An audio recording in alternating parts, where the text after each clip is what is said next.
Hello and welcome to Dickinson's Real Deal. On this show, I help members of the public to get the very best price for their antiques and valuables. They get a choice. Sit down with one of our regular dealers. They're going to make you a cash offer on the table today. £60? No. No? No. If I don't think that's enough money, I'm going to say to you, no way. Have a gamble, go to auction. We might just get you a little bit more money there. Today, the show comes to you from Oswestry in Shropshire. Just look at this crowd.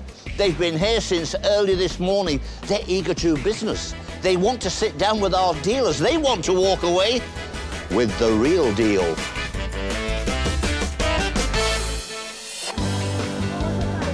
It's the first deal of the day here in Oswestry, and Karen Dalmeny is unexpectedly excited. You come to Oswestry, and what do you find? A whole troupe of terracotta Indian figures. Now, there's a surprise. But I'm going to try and buy them because I actually quite like them. But will it be as easy as you think, Karen? I'll haggle. I like haggling, as everybody does, OK? So the more I can get, the better. Let's see what your bartering skills are like, Simon. Do you know, I thought we were in Oswestry, but we seem to have been transported to another continent. India, yes, we have. Goodness me! Yes. What have you bought? Well, the 9 figurines, I think they're around about 1900. A lieutenant colonel in the Indian Army brought them back with him. They were kept in the family all that time, till about 20 years ago, when the granddaughter wanted to sell them because they were, she wasn't interested in them. So I bought them off. All right, and why now, Simon? Why do you think? Quite honestly, it's I've been looking at them for 20-odd years in my display cabinet, and there's other things which really I want to put in the cabinet. Yeah. So they've got to go. I'm sure you know the material. It's terracotta. Terracotta, yes, yeah. yes. I mean, they're very crudely done. Yes. But they just represent Indian Well, yes, life, they do, matter of fact, they? yes. Has to be said, because they were terracotta, which is quite a fragile substance. Yes. And they've travelled continents, haven't they? Oh, They've absolutely. gone from India over to here. Absolutely. They have suffered a little bit over the years. They've been handled many years. And repaired again. By all means. Well, I like them. And they're very quirky. They are very interesting. Yes. Right, here we go. You ready? OK. 20, 40, 60, 80, 100, Simon. 20, 40, 160, 180, 200, Simon. And look out, you're about to get some advice, I think. Right, OK. Simon, I was intrigued with the story that you told. Obviously, these items came from India, yes. Came back with a local military man. Yes. Can you share with us what you paid 20 years ago? 95. OK. 95. That sounds realistic, but it was quite a long time ago. Well, a long time ago, and a lot of money then. Certainly was. Well, I'm going to surprise you, because the independent valuers and the auctioneer, they've gone in, I think, a little bit on the careful side. Yes. They've gone between 90 and 120 quid. Yes. You could go to auction and you might get someone like Karen that says, I fancy those, I'll pay a bit more money. Yes. But it's a maybe. Yes. And so I'm going to say, take her money. Not a bad offer on the day. That's a real deal. Thank you. That's a relief, Simon, because I really wanted to buy these. And you got lucky with me, because I quite like the weird and wonderful. I know, and these are definitely weird and wonderful. Well, they might cost you a little more. Oh, what are your no, thoughts? you're not going to drive an even harder What are your bargain. thoughts? My thoughts? A little more money on the table, possibly. Simon, you're so tough. 2 of those blue ones would be nice. How about one, and when we're compromised? Because I've given you a fair offer. 220 quid. Have we got a deal? Just Another 10 and we've got a deal. Simon! Another deal. Simon, don't be 10. so tough. Another 10 and we've got a deal. I'm letting you get away with this, you know. I know. I shouldn't. I know. And you're going to get your tenner, because I really like them, and you know that, don't you? And we've got a deal, haven't we? Thank you so Shake. much. Much obliged to you. Thank you so much. Thank you. £230. Wonderful deal. Thank you so much. Karen's paid twice. The independent valuation, actually. Do I look worried? Watch this space. And we will, Karen. We'll find out at the end of the programme. It's time for a deal with David Ford. Little ladies, Rolex, good name. doesn't seem to be working, which is a bit of a worry. I'm hoping to get something in the order of about £100 for it. Not sure where I'll go with this. We'll just have to see. All right, David, and so you bought me a little watch? Indeed, yeah. And I notice it's got a magical name on it, Rolex. Yes, yeah, it was something that belonged to my late mother until she passed away about 18 months ago. What I did notice, because I took it out, tiny, tiny size this watch is. So was she very slightly she was only about 5'2", but very small arms. Tiny, yes. Yeah. Ladies today seem to have bigger wrists. Yes. I mean, this looks as though it dates from about 1950 or something like that. So no ladies in your family that would like to take it on and wear it? I don't think so. It's not really the latest fashion, is it? Well, it's a Rolex. I mean, it's such a good maker. It's 9-carat gold, which is all good. Got a few things going for it. Unfortunately, it's not working. No. Which is always a shame. 20, 40, 60,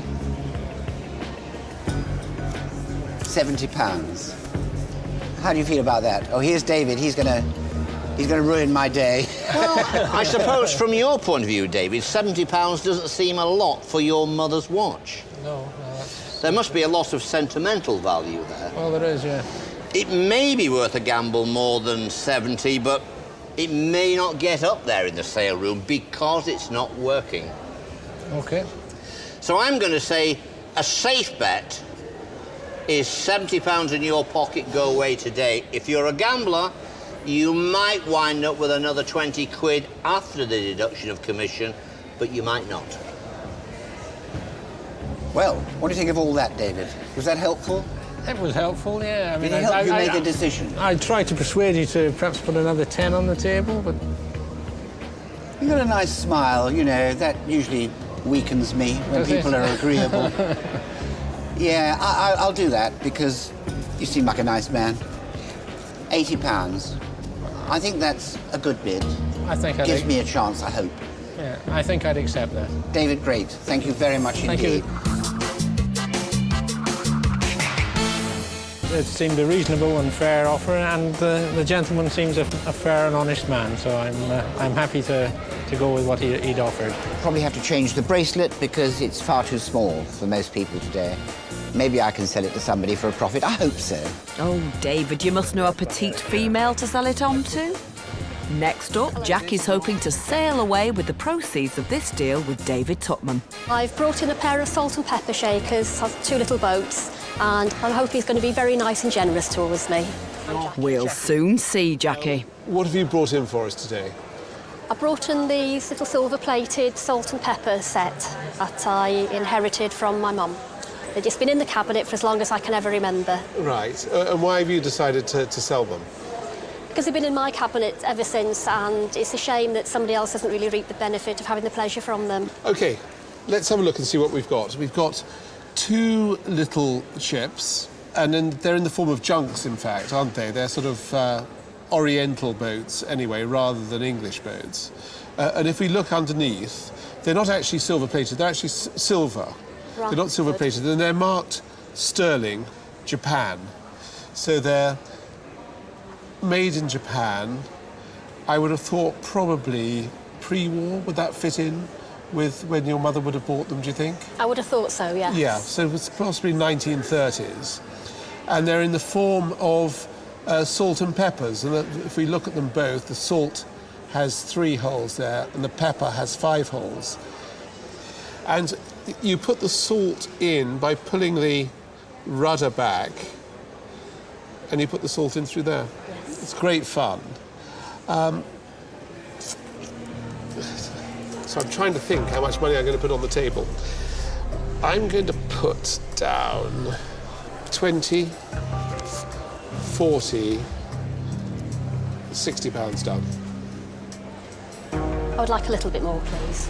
If they were English, Edwardian, novelty, salt and pepper, then I would be much keener on them. The fact that they're Japanese and a bit late makes them possibly quite tricky to sell. I'm going to put another £10 down, but I think I'm nearing my limit. £70. You have the option of taking them to the sale, and you might get more, but you might get less. It's entirely up to you. No, I think I'll accept your offer in that case. You will? Please, yes. Well, thank you very much indeed, Jackie, for bringing them in. Very interesting objects, and I'm pleased to buy them. Thank you. Thank you. Coming up, a curiosity lands on Brenda's table. I have never seen one like this. So that makes it more valuable. So rare. So rare. So rare. Will Brenda lay down enough cash to give this kitty cat a new home?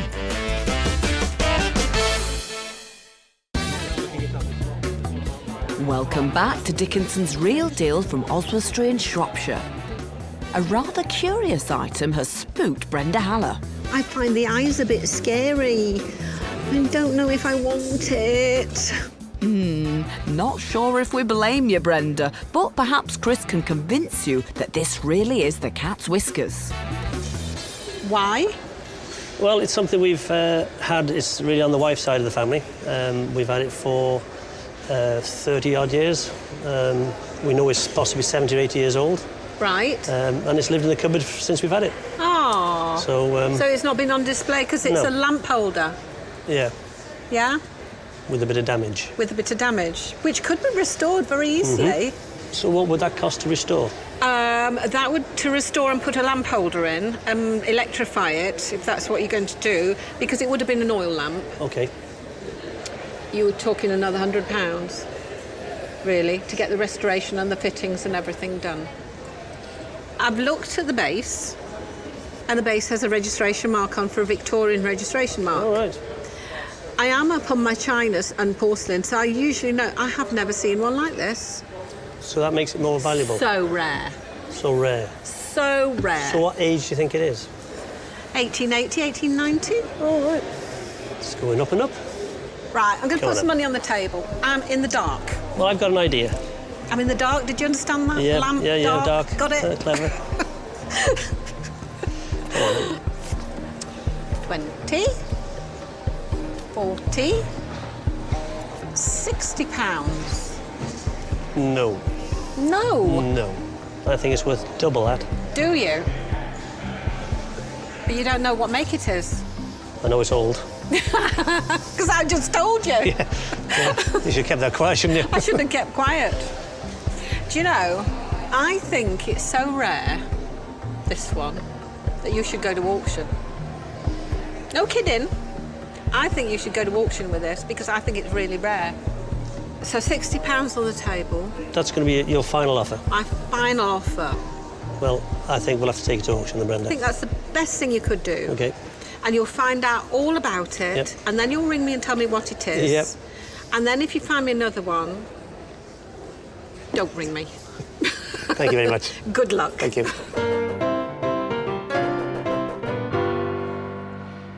I think Brenda was a bit of a loss of exactly what it was, but I think for £60 we'll take it to the auction, have a day out with David, and see what the open field says. See what it does there. He really understood that it's a very rare piece and it's got to go to auction. Nothing to do with its spooky eyes then, Brenda. Let's hope someone sees beauty in the oil lamp as it goes under the gavel of Robert Stones. Now, I've got Derek here. Now, you haven't seen Derek before because it was your son, Chris, who came along on the dealer's day. Absolutely. So he sent the old man along today. Absolutely. He can't make it. He can't make it. OK. The estimation here is £80 to £120. The reserve is 80. The question is it going to make 80? I think it's got a reasonable chance. There are lots of cat lovers out there. Let's find out what it makes. It's coming up over there. Lot number 15. This terrific little lamp here. Lovely thing. £60 bid straight away. 60 and 5 now do I hear. 65 straight away. 70, 75, 80, 85. OK, it's past the estimation. The reserve, I should say. 80 to 120 is the estimation. At 100 bid. And 10. 110. 120 now. At 110. Your bid at 110. At 110. And going to be sold at £110 then. All quiet and done. The gavel has just gone down at £110. Now, we've got to take off the auctioneer's charges, his commissions, and that's going to leave £90. So £90 is going home with you for Chris. Is Chris going to be satisfied? I'm sure he's going to be delighted. What's he going to do with that huge amount of money? I think he should give it to his wife. OK. On the day, real deal, £90 take home. Not a bad price. Back in the den, David's having a cuppa with Reverend Richard Hayes, who's brought along a collection of local Carfley porcelain from Shrewsbury Museum. I feel like I should be saying more tea vicar, because you are a vicar, of course, and you have your own diocese. Well, I'm Diocese of Lichfield, and I work in Shrewsbury. OK. Now, you've brought along here just part of a very large collection of Carfley pottery, which was started around about the 1760s, am I right in saying? A little Tell me, later. when was it started? 1775. Yeah. Who was it started by? Thomas Turner, and there he is. A very grand-looking gentleman. Yep. This early production of Carfley, the influence, Well, some say it was a copy of early period Worcester. Some say the influence was the Chinese porcelain of export being brought in from China. Well, it was both of those things and more, because Thomas had worked as an engraver in the Worcester porcelain factory. He then moved to Carfley in Shropshire, where he teamed up with Ambrose Gallimore, and they started producing porcelain of their own. But you're quite right, Chinese designs were hugely popular. Am I right in saying this is one of the earliest pieces? That's right. It's probably about 1776. And what's the pattern or design on that? Well, it's a lovely one called the Thorny Rose. You can see it there, but it was early days for them, and they hadn't quite got the techniques right, so you can see how the blue ran a bit in the glazing. Let's come forward to this very dramatic-looking plate. Now, that certainly has the Chinese influence. It certainly And the does. name of this pattern is? The pleasure boat pattern. Some people call it the fisherman pattern for obvious reasons. There he is, tall man with little fish. OK. It was the most commonly used of all their patterns, hugely popular. To be able to afford this type of material in the late 18th century, one had to either be in the upper ranks of society or perhaps in the church. Well, it's a good idea, but I'm going to disagree with you a bit, which could liven up the programme, and that is that actually he was aiming his work at the middle classes, not the very rich, not the aristocracy, but the middle classes who were beginning to emerge with money to spend, and they wanted genteel houses. So an entrepreneur of his day, a gifted entrepreneur. Absolutely. Well, I think it's a fantastic story. You've heard about the collection, you've only seen part of it. If you want to see it, I'm going to say go along, find out the days that you are open, go to the museum, don't miss out. It really is worth seeing. Before you all head to the museum, check out this unusual item on David Tupman's table. Hi, I'm David, and you're Craig. I haven't the faintest idea. You tell me. I don't know too much about it. It's a sugar cutter. My dad got it from auction about 30, 40 years ago. It's just been in the loft ever since. So. OK, why did he buy it? Yeah, it was in the box. It was. He wanted the stuff in the box. I see, so this came along as well, so it's an extra thing he bought. OK, it's a sugar cutter. I think in the old days they used to have, I think, what's called a sort of a mountain or a loaf of sugar. And either in a shop or in a big house, they would use this to cut a piece off. Didn't come in sort of £2 bags as it does now.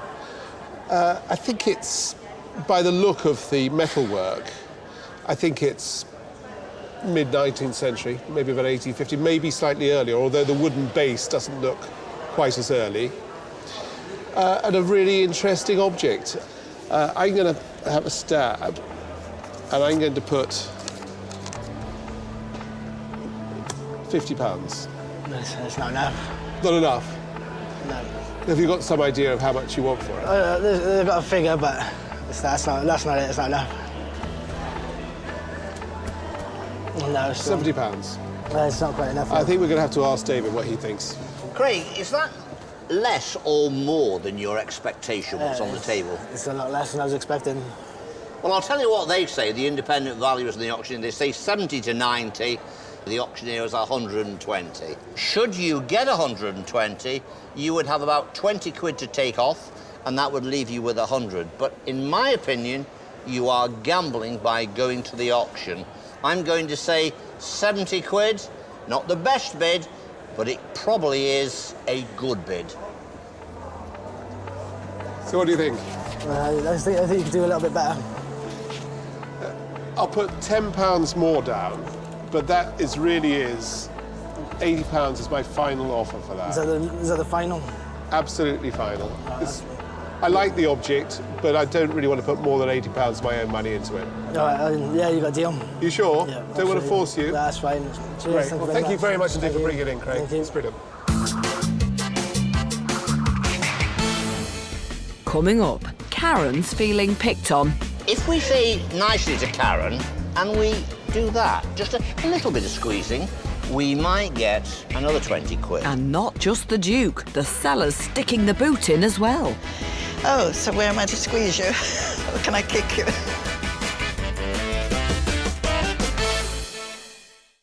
Welcome back to Dickinson's Real Deal. The people of Oswestry are still pouring in to sell their treasures. But who will have the edge in this next deal? What have you bought me, a little box? It's a box full of cutthroat razors. There's one for every day of the week. Is it? And they've got the names of the days on each razor. Monday, Tuesday, Wednesday, Thursday, Friday, Saturday, Sunday. One for every day. Should we take one out? Vicious-looking things, aren't they? That. Gosh. They're made by Dewsnap and Company of Sheffield. I mean, how old do you think those are? About 1910, something like that? Is that about right? There's Davis Oxford on the box, and my grandfather was at Oxford University about that time. OK. So they were your grandfathers? Yeah, I'm assuming they are. And so what's made you bring them in today? Well, my father's died, and we've been going through the house, and we found those, and my sisters and I thought they were worth more investigation. Yeah, Dickinson's Real Deal's in town? Absolutely. Let's take them down. Quite, what a good idea. Right, well, I don't think they're hugely valuable, oh dear. Sadly. Oh dear. I'll try. I'm not looking terribly excited, am I? Oh, I hope you will soon. What about 20? I think I'd want more than that. 30? And more than that. Don't think I want them for more than 30. Oh, go on. I don't know where I'd sell them. £30 on the table. Now, you know how this works. You'd either take my cash on the table today, or you can go to auction, have a little flutter, who knows? There might be somebody there who loves these far more than I do and gives you lots of money. Who knows? Well, I'll go to auction, because I think we might get a little bit more. Have you been to auction before? No, I haven't. Oh, we'll have a bit of fun. David will put his arm round you and nurse you through it, and you'll enjoy the day, I'm sure. And who knows, let's hope they do very well. Thank you very much. Very lovely meeting you. Thank you very much. Thanks, bye-bye. Bye.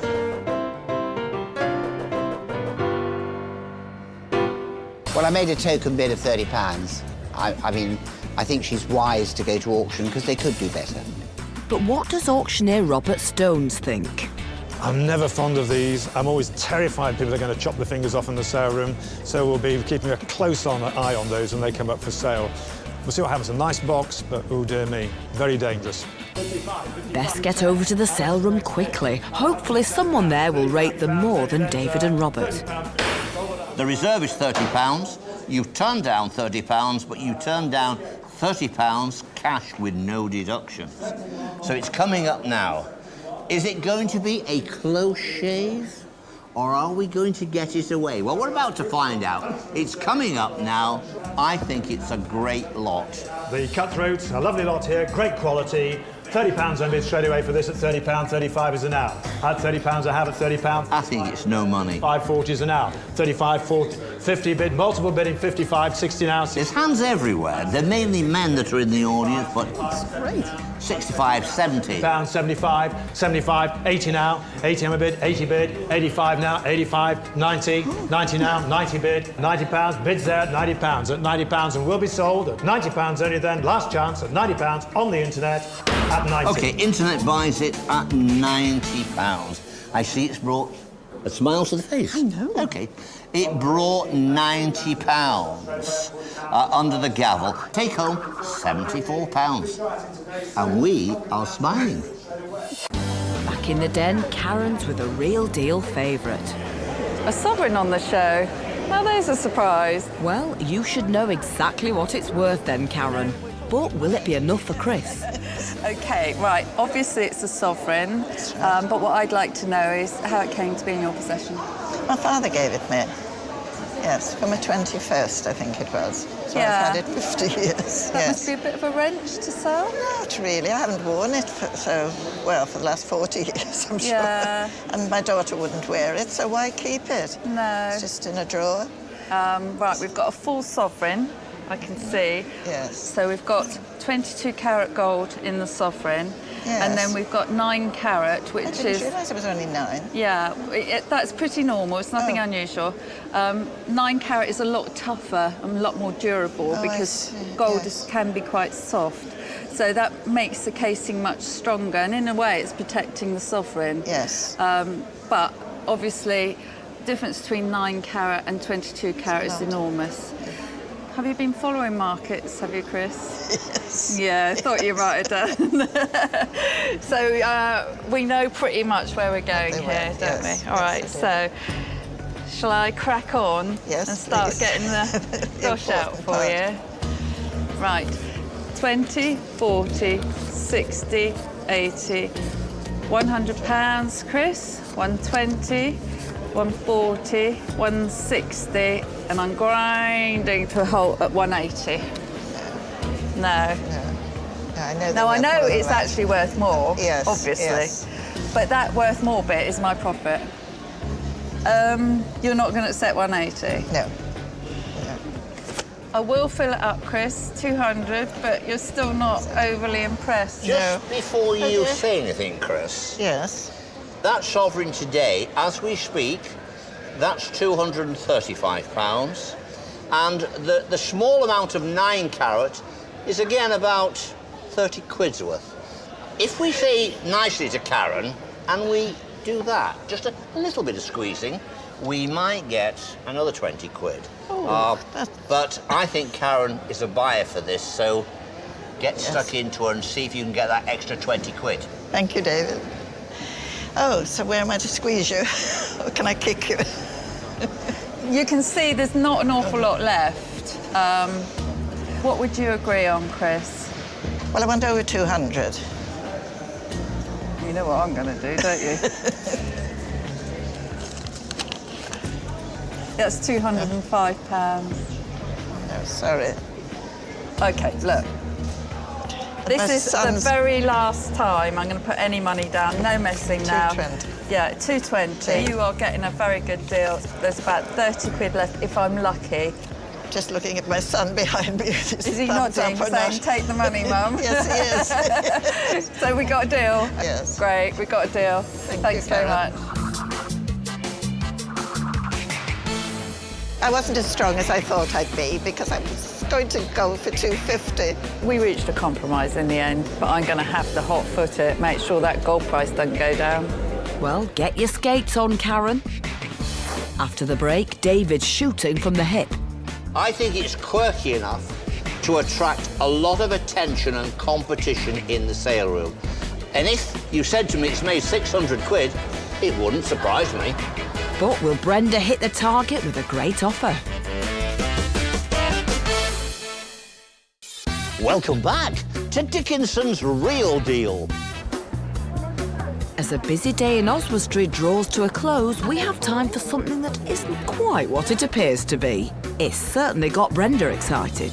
Oh, fantastic. I love it. I think they're going to want a lot of money for this. Is Brenda willing to invest? It isn't actually a gun, but something else. And it's caught the eye of David and auctioneer Robert Stones. So, tell us what it is, Brenda. Well, is this dangerous? Hopefully not. Is this James Bond? Could be, couldn't it? You should have been called James, you see, and then we'd have gone with it. Oh, my goodness. Does it fire? No, it doesn't. Right. It is, from the French, étui. Étui, that's it. Let's surprise everybody, shall we?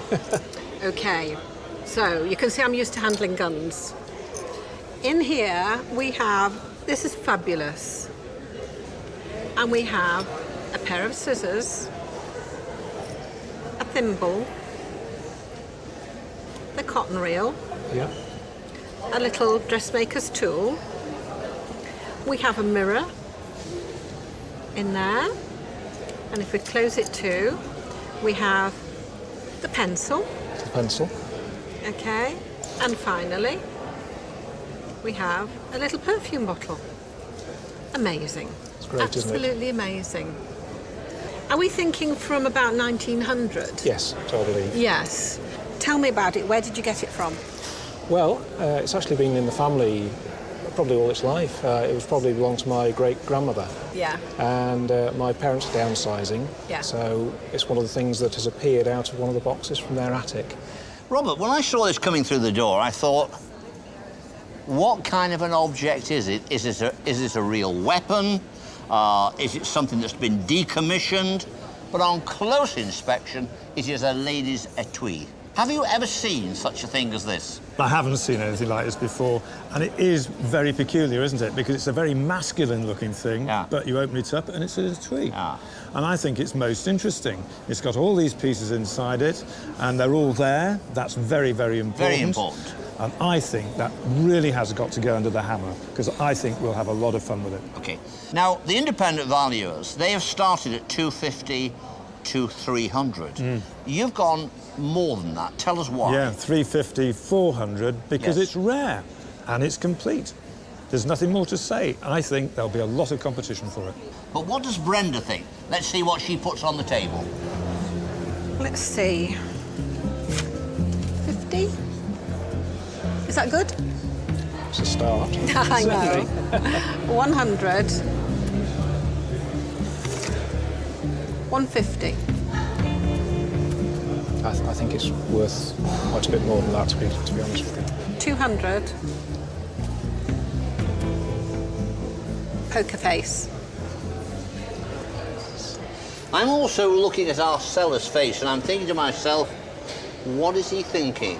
When you came along on the show today, did you have any thoughts as to the valuation of this item? I have a fair idea what it's worth. OK. Let me tell you what they say. They say 250 to 3, 350 to 4. Yeah. Good item, desirable. I'm going to leave it with you for the meantime. OK, thank you. Thank you. I like it. I like it enough to put another £50 down. And because I've never had one in that particular format before, £250 is my offer on the table today. Paul, I've come back again because I've heard what our dealer says. She says she likes it. I can tell you our auctioneer likes it. I can tell you our independent valuers like it. And I can tell you David the Duke just loves it. I think it's quirky enough to attract a lot of attention and competition in the sale room. And if you said to me it's made 600 quid, it wouldn't surprise me. There's a surprise. Gosh. Gosh, indeed. Gosh, indeed. But are you able to increase your offer? I like it. If it was silver, I'd be paying £1,000 for it. And because it's a base metal, 250 is where I want to leave it. OK. I will probably take it to auction then. All right, you've been to auction before? No, I haven't. OK. Well, good luck at auction. Thank you. It's a really nice piece. They're shaking hands, so it's over to you, Rob. What do you think? Well, I think it's fantastic. I can't wait to give it the gun, David. Let's have it in the sale room. Well, you heard what Robert said. He says, I can't wait to give it the gun. I think we're going to have a blast at the sale room.